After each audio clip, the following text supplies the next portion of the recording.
So today we are here to discuss the topic acceptance sampling. Myself, Shwetab Singh, working as an assistant professor at KIT Group of Institution, Ghaziabad. Now we discuss what is all about acceptance sampling.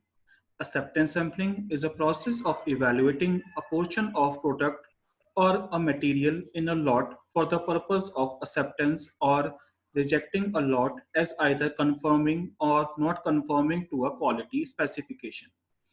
Now when the supplier supply the material and it arrives at the manufacturing site, first of all we have to go for the inspection. Why we are just go for the inspection? Because there are the two process associated with the material or the product while coming from the supplier side. First is the accepting a lot, second is the rejection of a lot. Why there is a chance of accepting or rejecting a lot? Because we are certainly specified the quality, and as per the lead specification, if the product or the material arrives at our site does not fit, then we have to go for the not conforming to a quality specification. That is, we have to go for the rejection of a quality. Okay. Now, as we discussed earlier, that when the material comes to our site, we have to go for the inspection. So there are generally two ways in which the inspection is basically carried out. First is 100% inspection. Second is sampling inspection. 100% inspection means if in a lot size of 1,000 part, you have to check each and every part as per your quality specification. So 100% inspection is difficult because lot size coming from the supplier side is very large in size. So we generally do not prefer to go for the 100% inspection. We generally prefer to the sampling inspection. Now, what is the sampling inspection? Sampling inspection exert more effective pressure on the quality improvement, since the rejection of an entire lot on the basis of sampling bring much stronger pressure on the quality improvement than the rejection of the individual item or articles. For example, if a supplier supply 1,000 units of a certain product, then 100% inspection means you have to go for one by one inspection. While in the case of sampling inspection, we just carry a sample size from a from a lot size. That means from 1,000 piece, we just take the 5 samples in order to confirm or not conform to the quality specifications.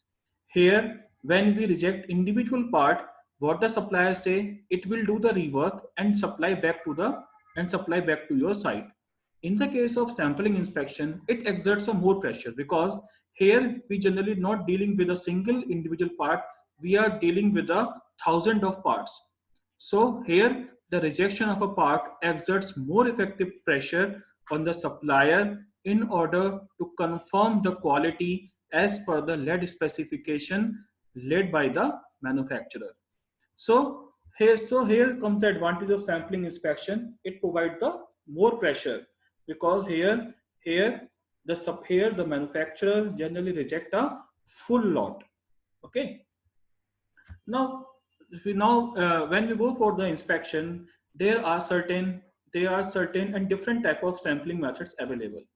Among different sampling methods, here some of the methods are listed. First, it, first is single sampling. Single sampling means a large number of enough sample is inspected and the lot is accepted or the rejected on the basis of percentage or a number of defective found in the one sample.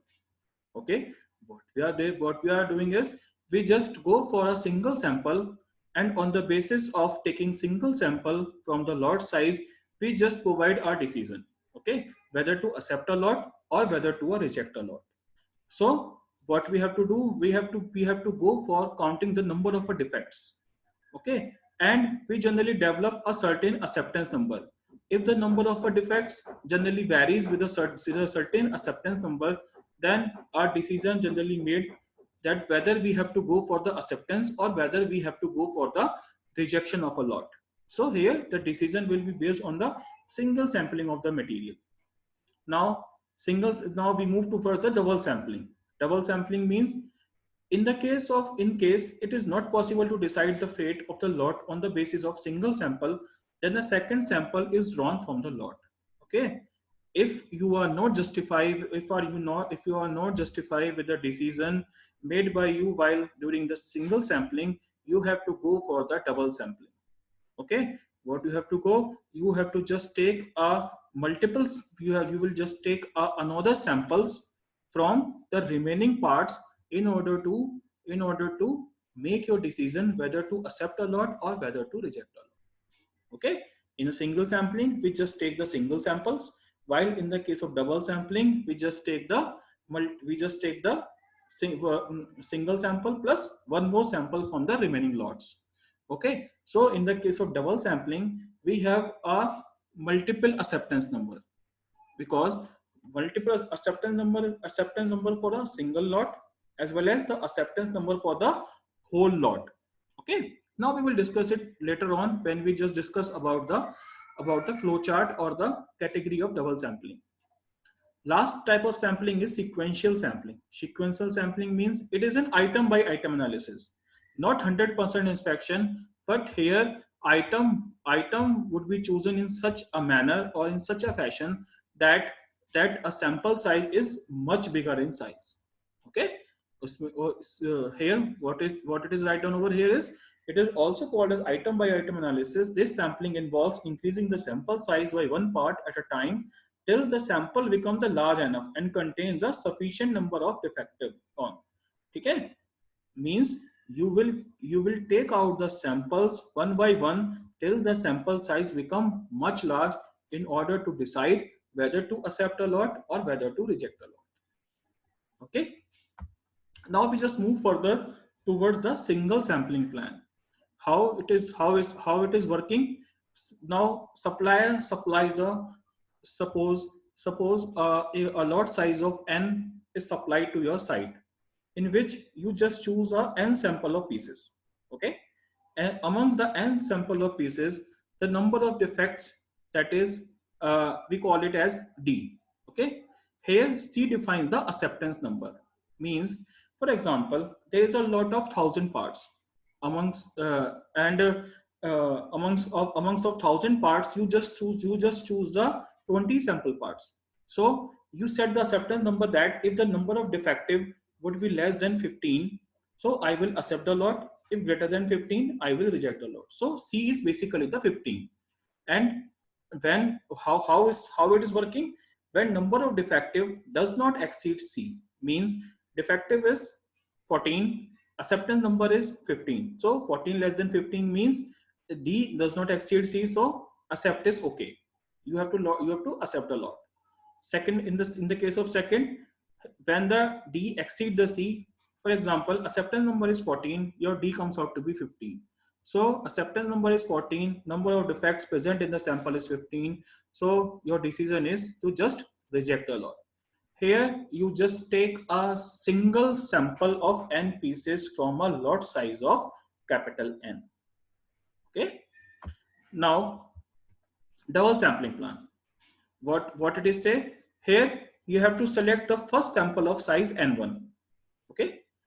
Count the number of defective d1 during the time t0. Among the sample n1, you just find out the number of defective that is known as d1. Okay. For example, 1,000 lot size, 20 samples you are taking, and among the 20 samples, 15 are defective. So here you just set the acceptance number. Acceptance number is C1 for a single sample and C2 is for both the samples. Okay. Okay. Both the sample means sample is N1 plus N2. N2 is remaining one. Okay. If number of defective is less than or equal to C1, then you have to accept the lot. If D1 is greater than C2, means combined acceptance number is less than the defective number, then you have to reject the lot. And if the number of defect lie between both of them, means C1 and C2, okay, then you have to go for the second sample.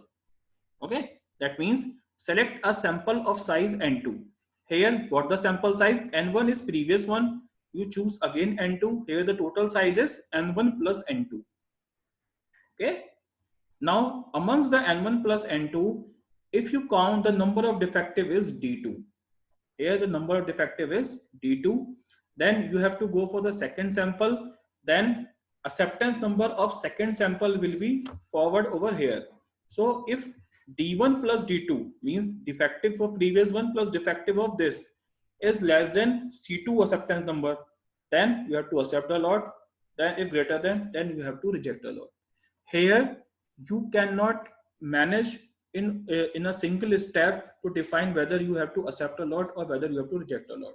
So for this, you fix the two acceptance number, acceptance for the single sample and acceptance number for both the samples. If the number of defect lie between these two, then you have to choose a second sample of N1 plus N2, count the defective, combined is D1 plus D2. If D1 plus D2 is less than equal to C2, accept the lot. D1 plus D2 greater than C2, then you have to go for the lot rejection. Okay, that is the double sampling plan. Next is the OC curve. OC curve is basically a curve between the probability of accepting shipment or quality of shipment in percentage defective. Okay, basically it defines the sampling risk. Sometime what happen, a manufacturer a manufacturer generally got a supplier, manufacturer side generally got the material from the suppliers in a very good quantity, okay, or in a very bad quantity, you say. So what you are doing is, this is the producer risk. Okay, first we are clearing this is the producer risk, and second is the consumer risk. Now here, what is producer risk? Producer risk is probability of rejecting a good lot which otherwise would have been accepted. Producer risk means, produce if he supply a lot of a good material or a good product, and inspection person suddenly comes and generally inspect those pieces only which are defective, then there will be a chances of rejecting a good lot. So if we see the previous curve, manufacturer risk is zero point 0.5. Okay. Now we just move towards the consumer risk. Consumer risk means probability of defective lot being accepted which otherwise would have been rejected. For example, at the supplier side, the material comes, okay, and in the consumer and at the consumer side, quality manager inspected only those parts which are good in quality, and except those material or those product, all of them are defective. So a consumer risk would be attached with him, because he just, what he is doing, he is just accepting a bad lot which otherwise would have been rejected. So consumer risk is basically 0.10. Okay. Next is acceptance quality level. Maximum proportion of defective which the consumer find definitely acceptable. Okay. It is the maximum proportion. It's the maximum proportion of defective which the consumer find it must be definitely acceptable. Okay. Next is rejectable quality level, RQL. Proportion of defective which the consumer finds definitely unacceptable. That means these are the proportion of those materials which the consumer definitely unaccepted it. Okay, what the acceptance quality level is, this is the maximum proportion, except the producer risk and manufacturer risk, except the producer risk and manufacturer risk. These are the maximum proportion by which consumer can definitely accepting a lot. Okay, rejection means definitely unaccepting the lot.